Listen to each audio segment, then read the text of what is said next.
Hello everyone, welcome back on my YouTube channel. कैसे हो आप सभी। आज हम लेक्चर नंबर 5 स्टार्ट करेंगे। जैसा कि मैंने आपका रिवीजन क्लास स्टार्ट किए हैं और इसमें हम स्टैटिकल मैकेनिक्स स्टार्ट किए हुए हैं। तो आपका इससे जो प्रीवियस लेक्चर्स है, जो कि लेक्चर नंबर 4 था आपका, उसमें हमने डिस्ट्रीब्यूशन के बारे में डिस्कस किया था, जहाँ हम माइक्रोस्टेट की जो आपकी होती है कि एक तो आपका बताया था मैंने मैक्सवेल बोल्टेजमान का कंट्रीब्यूशन बताया था, एक मैंने बोस-आइंस्टीन का स्टैटिक्स बताया था आपको, और एक आपका था फर्मी डिराक स्टैटिक्स। ये तीनों के बारे में मैंने डिस्कस किया था कि इन तीनों तरीकों में किस तरीके से आप माइक्रोस्टेट कैलकुलेट कर सकते हो। आज उसी पे रिलेटेड ये क्लास है, ये लेक्चर नंबर 5 है आपका। यदि वो लेक्चर्स आपने नहीं देखा है तो प्रीवियस लेक्चर्स आप देख सकते हो, वो लिंक मैं डिस्क्रिप्शन में डाल दूंगा, ठीक है। आज हम बात करते हैं PYQ की, जो प्रीवियस ईयर क्वेश्चंस पूछे गए हैं आपके एग्जाम के ओरिएंटेड, ठीक है। तो सबसे पहले मैं बात करूं तो क्वेश्चंस आपको स्क्रीन पे दिखाई दे रहा होगा कि TIFR 2023 में ये पूछा गया है कि 5 identical bosons are distributed in energy level E1 and E2 with degeneracy of 2 and 3 respectively. Find the number of microstate if the 3 bosons in energy level E1 and 2 bosons in energy level E2. ये कुछ options हैं इसके। Option A 24, option B 1024, option C 120 और option D है आपका 6, ठीक है। Questions आपने पढ़ा। क्वेश्चंस को जब आप एग्जाम में यदि बैठोगे तो उस टाइम पे इसको एक बार नहीं 2 बार आपको अच्छे से पढ़ना है, फिर इसको कैलकुलेट करना है, ठीक है। तो देखते हैं कि 5 आइडेंटिकल बोसॉन्स है अपने पास। सबसे पहले तो आपको कौन सी स्टैटिक्स लगानी है यहाँ पे, बोसॉन। बोसॉन पार्टिकल के लिए लगती है बोस-आइंस्टीन स्टैटिक्स, ठीक है, ये समझ में आ गया। आर डिस्ट्रीब्यूटेड, इनको डिस्ट्रीब्यूट करना है इन एनर्जी लेवल। किस में एनर्जी लेवल, एक तो E1 है, एक E2 है। तो देखो सॉल्यूशंस में यहाँ पे सॉल्यूशन में करा देता हूँ। यहाँ लिखो आप सॉल्यूशन। सबसे पहले देखिए यहाँ पे क्या है, एक तो आपके पास ये एनर्जी है जिसको हम कह रहे हैं E2, एक आपकी एनर्जी लेवल ये है जिसको आप कह रहे हो E1। यही दिया है ना यहाँ तक, energy level E1 and E2 with degeneracy. तो इसकी डिजेनरेसी मैंने कल बताई थी, जिसको आप GI से रिप्रेजेंट करते हो, ऑफ 2 and 3। कितना है 2 and 3। डिजेनरेसी क्या होती है, जब एनर्जी को स्प्लिट किया जाता है तो एनर्जी को देखो E1 को रेस्पेक्टली मतलब होता है क्रम से, तो E1 को करते हो आप 2 में, तो E1 को तो स्प्लिट किया मैंने 2 इस टाइप से। ये तो हो गई आपकी डिजेनरेसी। इसके लिए क्या हो गई, G1 बराबर कितनी हो गई 2, और इसके लिए देखिए, इसके लिए डिजेनरेसी 3, 1 2, और ये 3 भागों में क्या हो गई है, स्प्लिट हो गई है। इसकी G2 की डिजेनरेसी हो गई 3, समझो, इसके लिए हो गई 3। समझ गए ये वाली बात है यहाँ तक, रेस्पेक्टिवली तक। Find the number of microstate, आपको नंबर ऑफ माइक्रोस्टेट कैलकुलेट करना है इफ यदि these 3 bosons in energy level E1। यदि मैं बात करूं कि इस एनर्जी लेवल E1 में कितने हैं आपके पास पार्टिकल, जो N1 है, नंबर ऑफ पार्टिकल कितने हैं 3, ठीक है।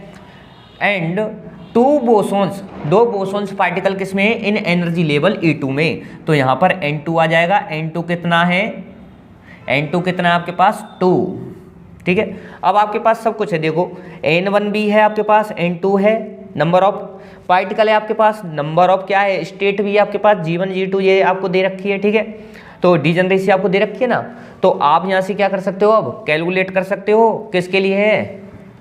अब क्या लगाना है आपको, बोस-आइंस्टीन स्टैटिक्स। ये क्या करनी है आपको, यूज करनी है। इसका फॉर्मूला मैंने कल आपको बताया था कि ओमेगा BE बोस-आइंस्टीन के लिए यदि माइक्रोस्टेट आप ज्ञात करते हो तो यहाँ पे क्या आ जाएगा, प्रोडक्ट आएगा, क्योंकि आप यहाँ पर पूरे कंप्लीट सिस्टम की जो है माइक्रोस्टेट का ज्ञात करना चाहते हो, क्योंकि find the number of microstate complete पूरा सिस्टम का। तो पाई आई क्या आएगा, प्रोडक्ट आएगा, तो पाई आई यहाँ पे आ जाएगा आपका GI प्लस NI और -1, इसका क्या आएगा फैक्टोरियल डिवाइड बाई यहाँ पे आ जाएगा आपका NI फैक्टोरियल और GI -1 का फैक्टोरियल। यही तो आपका फॉर्मूला कल मैंने बताया था बोस-आइंस्टीन के लिए। तो यहाँ आप क्या करोगे, GI की वैल्यू क्या है इसमें, तो n, तो ये 2 बार ओपन हो जाएगा। कैसे ओपन करोगे इसको, तो ओमेगा बोस-आइंस्टीन बराबर, यहाँ पे देखिए आप पाई आई को प्रोडक्ट कितना बार होगा, 2 बार, क्योंकि 2 आपके पास एनर्जी है।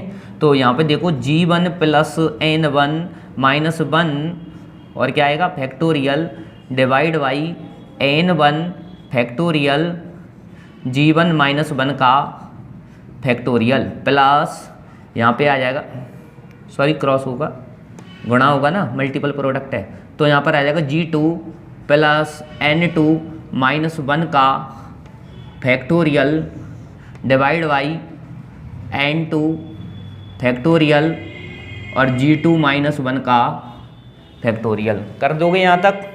अब आपको वैल्यू पुट करनी है, बस इसको मैं रब करता हूँ। क्वेश्चंस को आपने स्क्रीनशॉट ले लिया होगा, ऑप्शंस को मैं रखता हूँ इसको, ठीक है।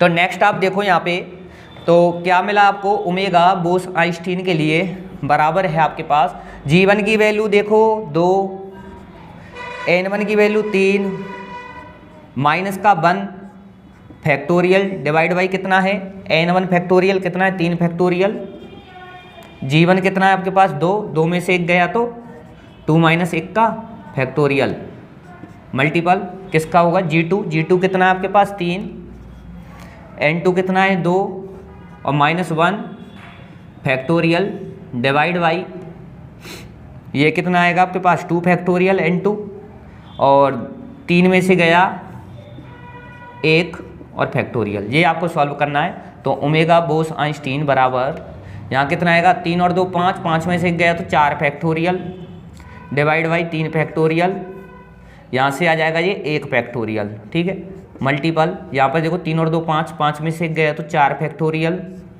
यहाँ 2 फैक्टोरियल और यहाँ पे 3 में से 1 गया तो 2 फैक्टोरियल, ठीक है। इसको सॉल्व करो, सॉल्व करोगे तो ओमेगा बोस-आइंस्टीन ये माइक्रो स्टेट कितनी आएगी देखो, 4 फैक्टोरियल को कैसे ओपन कर सकता हूँ, 4 गुणा 3 फैक्टोरियल कर सकता हूँ इसको, और नीचे आपका क्या दे रखा है 3 फैक्टोरियल मल्टीपल, 1 फैक्टोरियल का मान तो 1 ही होता है, तो 4 फैक्टोरियल कैसे ओपन होगा 4 गुणा 3 गुणा 2 फैक्टोरियल और डिवाइड में यहाँ पे क्या आ जाएगा 2 फैक्टोरियल और मल्टीपल में कितना है 2 ही है नीचे, ठीक है, 2 फैक्टोरियल को 2 ही बोलते हो। तो ये 2 फैक्टोरियल से 2 फैक्टोरियल गया, 2 से ये गया 2 दूनी 4 और यहाँ से 3 फैक्टोरियल से 3 फैक्टोरियल गया, तो आपको कंप्लीट कितना मिलता है, कंप्लीट मिला 4 गुणा 2 4 दूनी 8 और 8 तिया 24, तो 24 यहाँ पर आपको मिलता है माइक्रो स्टेट। तो 24 कहाँ है, ये रहा। तो option A will be correct answer. तो ऑप्शन ए आपके क्या रहेगा, सही रहेगा। समझ में आया। तो मैं क्वेश्चन नंबर दूसरा स्टार्ट करता हूँ। क्वेश्चंस आपके इजी रहेंगे इस वाले चैप्टर से, बस आपको थोड़ा सा लॉजिक देखना है कि मैंने जो बताया है उनको आपको फॉलो करना है। जैसा मैंने आपको प्रीवियस लेक्चर्स में बताया था कि आपको माइक्रो स्टेट कैसे ज्ञात करनी है, फॉर्मूले आपको याद होने चाहिए। जो ये फार्मूला है प्रोडक्ट का, किसके लिए, बोस-आइंस्टीन के लिए, ठीक है। नेक्स्ट मैं स्टार्ट करता हूँ।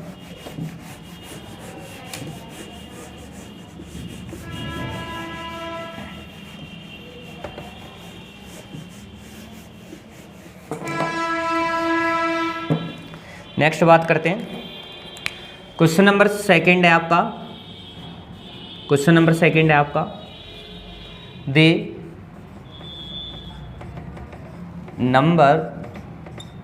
The number of way of distributing 11 distinguishable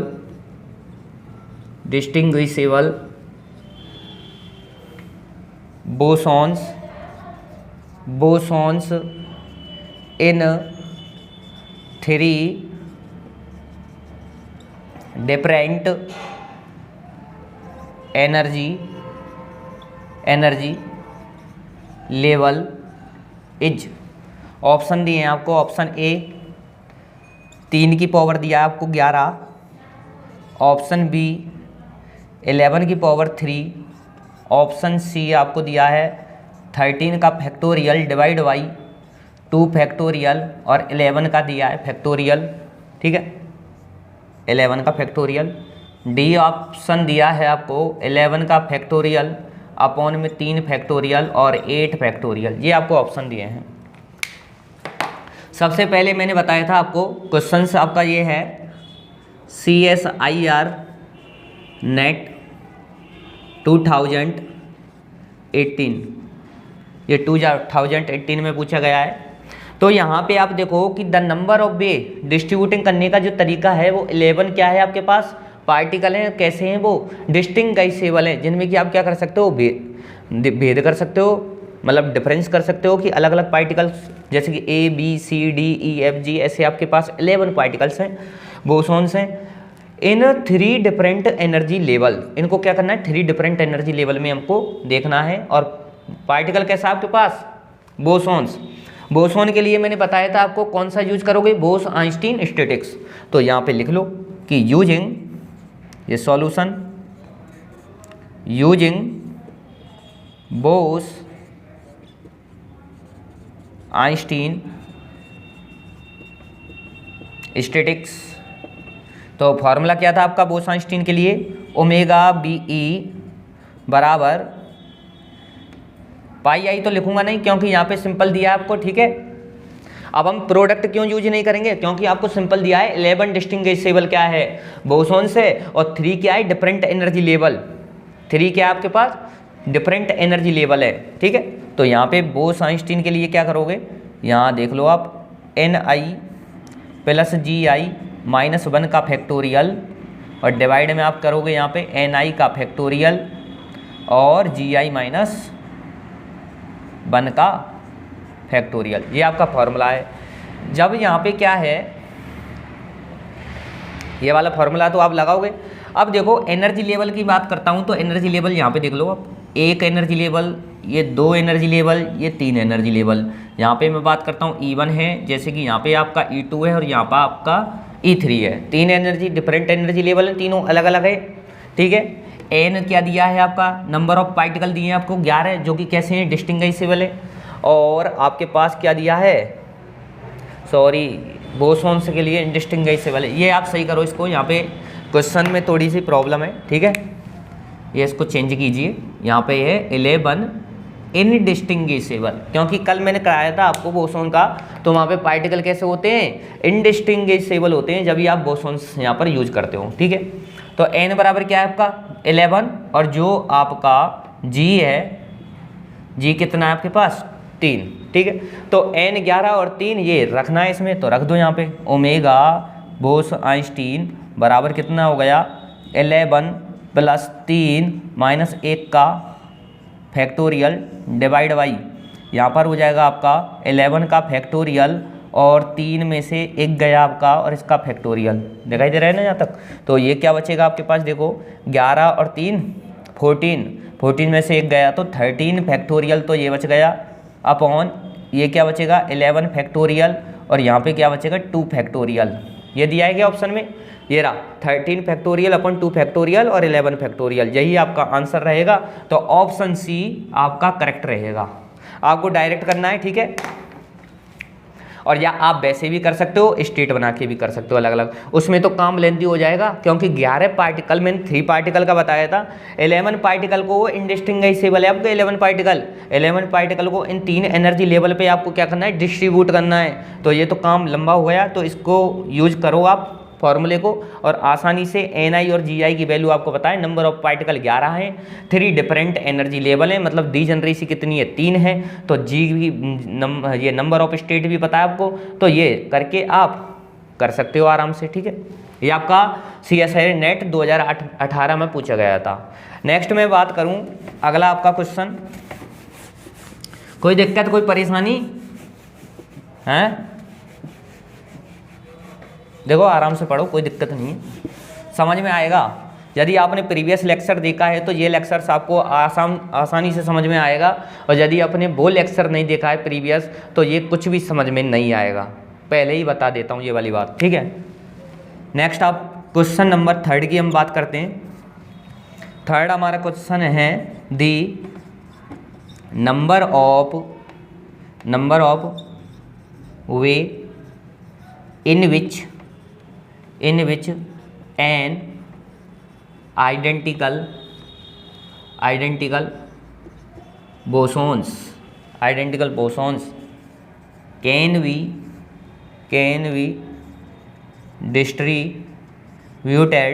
can be distributed in two energy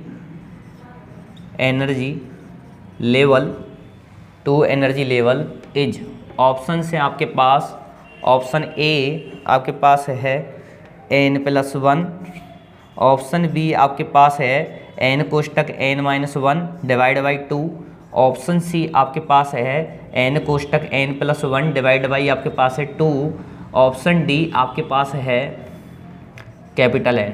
ये आपको 4 ऑप्शन दिए हुए हैं। सबसे पहले आप क्वेश्चन को एक बार क्या करेंगे, आसान लैंग्वेज में पढ़ना इसको। तो ये पूछा गया था आपसे CSIR नेट, ये 2012 में पूछा गया था कि the number of way in which an identical bosons can be distributed in 2 energy level. आपके पास 2 एनर्जी लेवल, तो जी की जो वैल्यू है, सॉल्यूशन देखो तो कितनी है, जी बराबर कितना मिल गया आपको 2, और जो एन है, जो नंबर ऑफ पार्टिकल हैं, वो कितना मिल गया आपको कैपिटल एन। ठीक है, फॉर्मूला आप जानते ही हो ओमेगा बोस आइंस्टीन के लिए, बार बार ये फॉर्मूला आ रहा है, ये याद कर लो आप कि क्या होता है। यहाँ पे होता है NI + GI माइनस का 1, और इसका करना है आपको फैक्टोरियल, डिवाइड में NI का फैक्टोरियल और GI-1 का फैक्टोरियल। तो रख दो मान, G का मान 2, स्मॉल n का मान, नंबर ऑफ पार्टिकल है आपके पास कैपिटल N, तो कैपिटल N + 2 - 1 का आप करोगे फैक्टोरियल डिवाइड बाई, यहाँ पर देखो कैपिटल N का आप करोगे फैक्टोरियल, और यहाँ पे 2 में से गया 1 और इसका फैक्टोरियल कर सकता हूँ, यही होगा। तो यहाँ पे देखो ओमेगा बोस आइंस्टीन कितना मिलेगा आपको, n 2 में से गया तो 1, n+1, तो ऊपर बचेगा आपको n+1 का फैक्टोरियल डिवाइड बाई, नीचे देखो n फैक्टोरियल और यहाँ पे 1 फैक्टोरियल। 1 फैक्टोरियल तो 1 ही होता है, तो ओमेगा बोस आइंस्टीन बराबर, यहाँ पर देखो इसको ओपन कैसे करेंगे कि इसको ऐसे करेंगे कि n+1 और यहाँ पे क्या बनेगा n फैक्टोरियल -1 करोगे और यहाँ पे n फैक्टोरियल। ये तो ओपन करना आता है ना आपको। तो यहाँ से ओमेगा बोस आइंस्टीन जो मिलेगा वो मिलेगा आपको n+1, ये मिल गया। तो ऑप्शन ए आपका क्या रहेगा, करेक्ट आंसर रहेगा। ठीक है, समझ में आया ना। ओपन करने का तरीका होता है, जैसे कि मैं बात करूं कि कैसे किया ये n+1 को ओपन कैसे किया है, जैसे कि 4 फैक्टोरियल होता है तो इसको ओपन कैसे करते हो, पहले 4 आएगा, फिर 4 में से 1 घटाओगे तो 3 फैक्टोरियल, ऐसा लिख सकते हो ना इसको। इसी टाइप से ये लिखा है कि n+1 फैक्टोरियल है, तो पहले तो क्या लिख दिया आपने, n+1 है तो 1 घटाओगे इसमें से तो क्या बचेगा n फैक्टोरियल। इसी टाइप से ये लिखा है, समझ गए ना। ये आपका एक क्वेश्चन और हो गया। नेक्स्ट मैं बात करता हूँ, अगला क्वेश्चन हम देख लेते हैं।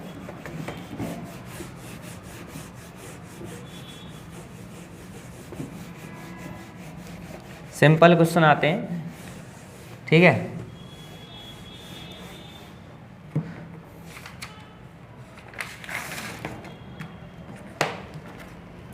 नेक्स्ट मैं बात करूं, लास्ट क्वेश्चन आपका, क्वेश्चन है आपका नंबर 4, ठीक है। यहाँ आपके दे रखे हैं 6 distinguishable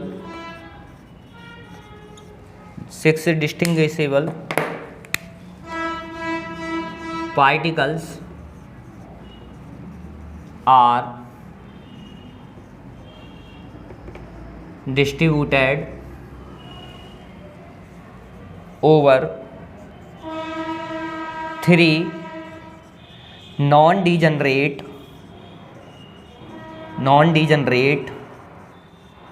levels of energy 0 epsilon and 2 epsilon 2 epsilon calculate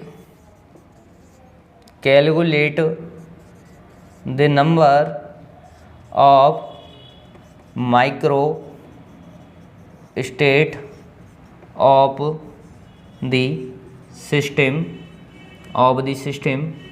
find the energy of the distribution for which probability is maximum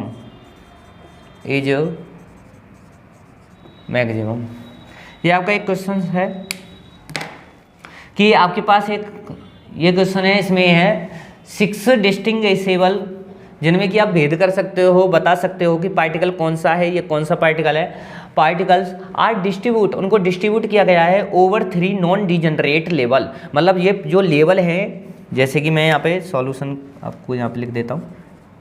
यहाँ पे जो लेवल है आपके पास 1, 2 और 3, ये 0 है, ये एप्सिलॉन है, ठीक है, और ये आपके पास 2 एप्सिलॉन है, दिया है ना।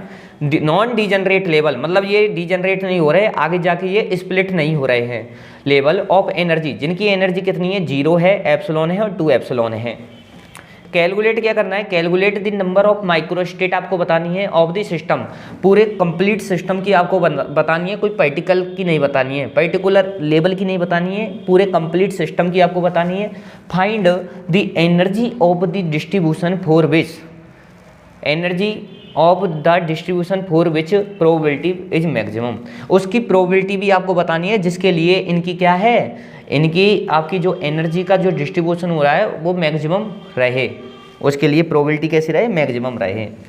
तो सबसे पहले देखो मैंने यहाँ पे 0 एप्सिलॉन 2 एप्सिलॉन ये 3 एनर्जी लेवल्स आपको बता दिए हैं, जैसा कि यहाँ पे आपको अकॉर्डिंग टू द क्वेश्चंस दिया हुआ है। और अब मैं बात करूँ यहाँ पे, तो यहाँ पे आप क्या करोगे, सबसे पहले तो ओमेगा यहाँ पर मैक्सवेल वोल्टेज मान लगेगा।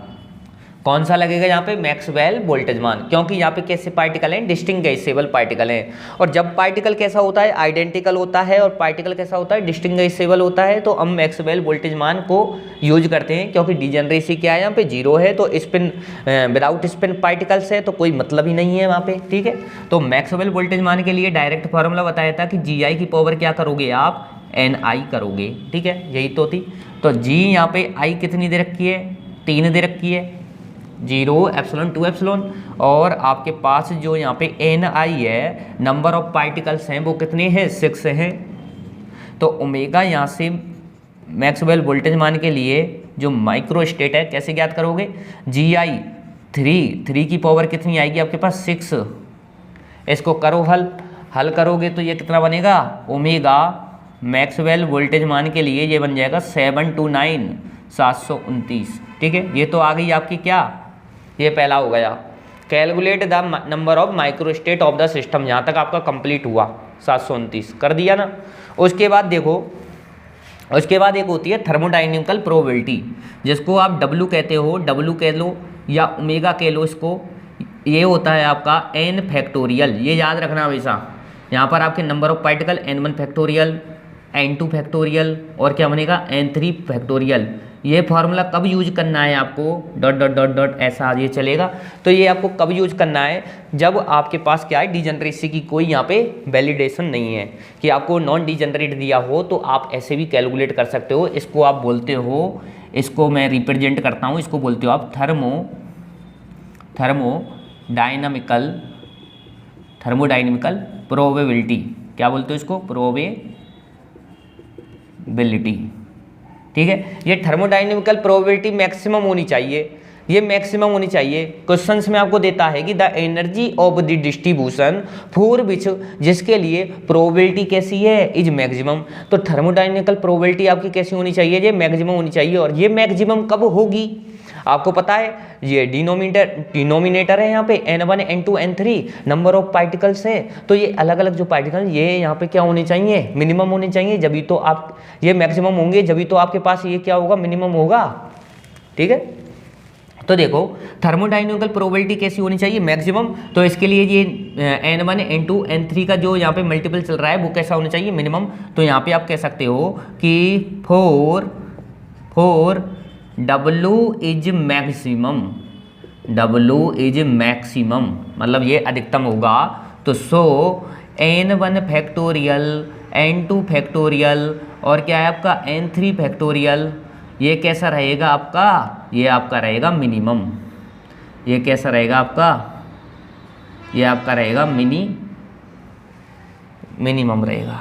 लिख लो इसको, ये कैसा रहेगा आपके पास, मिनिमम रहेगा। ठीक है, क्योंकि W को आपको अधिकतम करना है, मैक्सिमम करना है, तो इसको डिनोमिनेटर को आपको क्या करने का, मिनिमम करना पड़ेगा। ये आप मिनिमम करो। ठीक है, तो यहाँ पे अब आगे मैं चलता हूँ, तो इसको रब करता हूँ थोड़ा सा साइड में, ये हटा दूँ मैं। ठीक है, यहाँ से हटा देता हूँ। यहाँ आप देखो, तो यहाँ आप देखिए मैं बात करता हूँ N1 की, मैं बात करता हूँ N2 की, मैं बात करता हूँ N3 की, और यहाँ पर N1 का फैक्टोरियल, N2 का फैक्टोरियल और क्या है N3 का फैक्टोरियल। ये क्यों किया, क्योंकि यहाँ पे आपको आएंगे ना तीन ही तो पार्टिकल्स, तीन यहाँ पे वो। ठीक है, इसके लिए अब देखो आप कैसे इसको डिस्ट्रीब्यूट कर सकता हूँ मैं। यहाँ पर 6 पार्टिकल्स हैं आपके पास, उनको कैसे कैसे अरेंज करोगे, या तो यहाँ पे आप 3 पार्टिकल यहाँ पे रख दो, 2 पार्टिकल यहाँ पे रख दो, 1 पार्टिकल यहाँ पे रख देता हूँ। तो इनको करो, 3 का फैक्टोरियल कितना हो गया, 6 हो गया, 2 का फैक्टोरियल, तो यहाँ पे आपको N1 N2 N3 फैक्टोरियल करोगे तो यहाँ पे क्या मिलेगा 12। या आप ऐसे भी कर सकते हो 2 यहाँ पे 2 यहाँ पे 2 यहाँ पे, ऐसे भी डिस्ट्रीब्यूट कर सकते हो पार्टिकल को 2 2 2, क्योंकि 6 पार्टिकल है ना, 2 2 4 2 6 पार्टिकल, तीनों में 2 2 कर दूँ तो यहाँ पे क्या बनेगा 2 का फैक्टोरियल 2 का फैक्टोरियल 2 का फैक्टोरियल, तो यहाँ बनेगा 6 और 2 8, 8 बन गया, 2 दूनी 4 दूनी 8। ठीक है, 8 यहाँ पे आ गया। और कोई कंडीशन बनती है जिसके लिए मिनिमम हो जाए, नहीं है, तो ये आपको देखना पड़ेगा। तो ये क्या है, एक तरीके से ये है आपका मिनिमम, ये आपका मिनिमम इसी पे आएगा। ठीक है, ये आपका मिनिमम इसी पे आएगा। तो इसके लिए कंडीशन क्या दे रखी है, 2 2 2, इस वाली, ये वाला कॉम्बिनेशन आपको लेना है कि N1 में 2, N2 में भी 2, N3 में भी 2। तो एनर्जी कैसे ज्ञात करोगे, एनर्जी के लिए मैं इसको रब करता हूँ।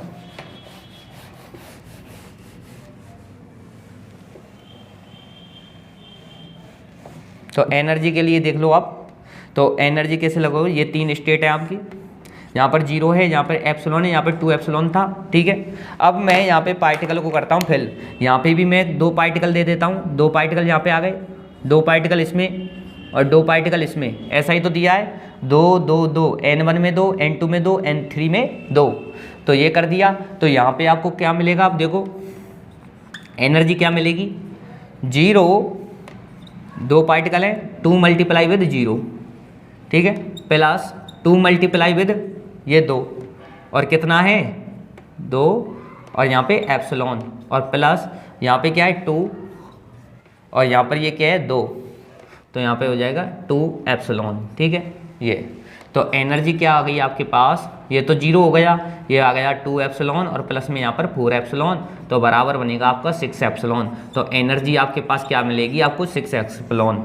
ये 6 एप्सिलॉन एनर्जी कब मिली थी, जब आपकी प्रोबेबिलिटी क्या थी, मैक्सिमम थी, उसके लिए हमने ये एनर्जी ज्ञात की है। समझ गए ना, ये हमने डिस्ट्रीब्यूट कर दिया है,